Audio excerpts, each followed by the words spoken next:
Greetings to everyone who are here for the Australian Conference of Economists 2024. Thank you for taking your precious time to be here to learn more about economics. I hope that this session will be a fruitful one for all of you here, widening your horizons in this field of expertise. To start off, we'll be talking about how consumption taxes can affect consumers' and producers' welfare. So, from this diagram that I have created, you can see that the vertical axis represents the price and horizontal axis representing the quantity. From this diagram, you can also see the supply and demand curve as indicated as S1 and D1. The intersection in the middle will be the point of equilibrium. The green highlighted area indicating CS is the consumer surplus, and the blue highlighted area will be the producer surplus. So, what happens if there were to be consumption taxes on the consumers? The cost incurred will increase for the consumers, which leads to their purchasing power to drop, which will result in a decrease in demand as shown in the demand curve to shift left from D1 to D2 in the diagram. What about the producers, you may ask? Upon taxation on produced goods, sellers will incur higher costs in production, which will result in them having to mark up the price of the goods sold to be able to make the same profit, which will also have the outcome of dropping of demand, resulting the curve to shift left. The yellow highlighted area is known as the deadweight loss.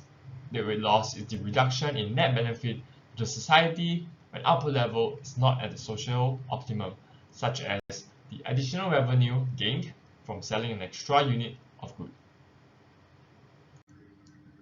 Moving on, we will also be looking at the effects of tax on imports as well as discussing about the deadweight loss here. The intersection point of the supply and demand curve here represents the domestic market. Once there is free trade in the market, there will be an increase in import, which causes an increase in supply, resulting in the supply curve to shift to the right, as indicated as S3 in the diagram. Free trade will result in a reduction in the price of goods, which is indicated as the international price as shown in the diagram. But what happens when there's a tax on imports? When a tariff is imposed, the cost of goods will increase, which causes the supply curve to shift to the left as indicated as S2 in the diagram. The revenue of the tariffs is indicated with the grey highlighted area as shown, and deadweight loss is the yellow highlighted area in the diagram.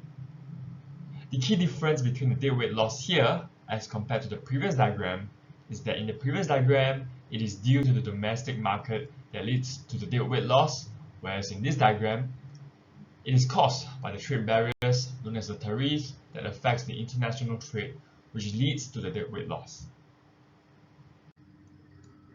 Next, we'll also be talking about the effects of consumption taxes on the aggregate demand and aggregate supply. So, for the AD and AS curve, the vertical axis is the price level and the horizontal axis is the real GDP.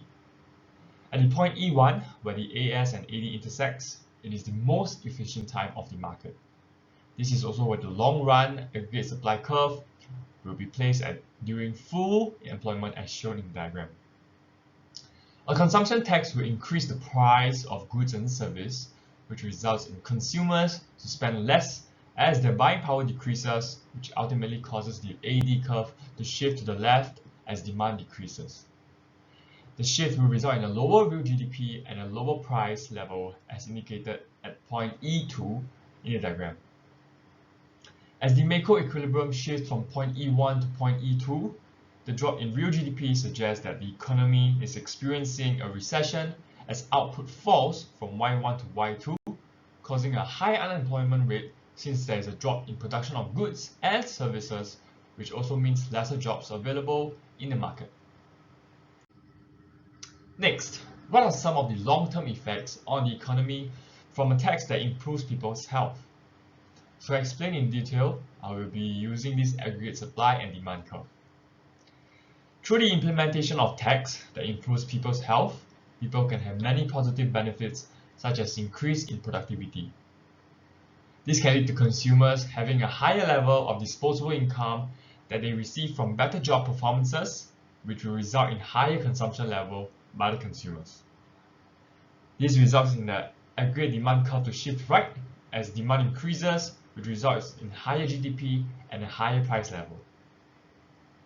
In addition, healthy individuals will have higher chance to take initiative to work in a market, which can lead to an increase in the labor supply, which causes the supply curve to shift right, increasing the potential output, which can ease inflationary pressures, which results in a long run aggregate supply curve to shift right as well.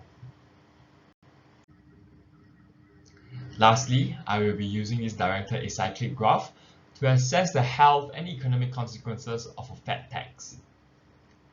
An econometric model can be used to find out the correlation between how the tax can improve the economy as well as people's health. In this econometric model, it can be interpreted that the fat tax is a dependent variable and health being an independent variable, as the imposed fat tax is aimed to create a better health for individuals.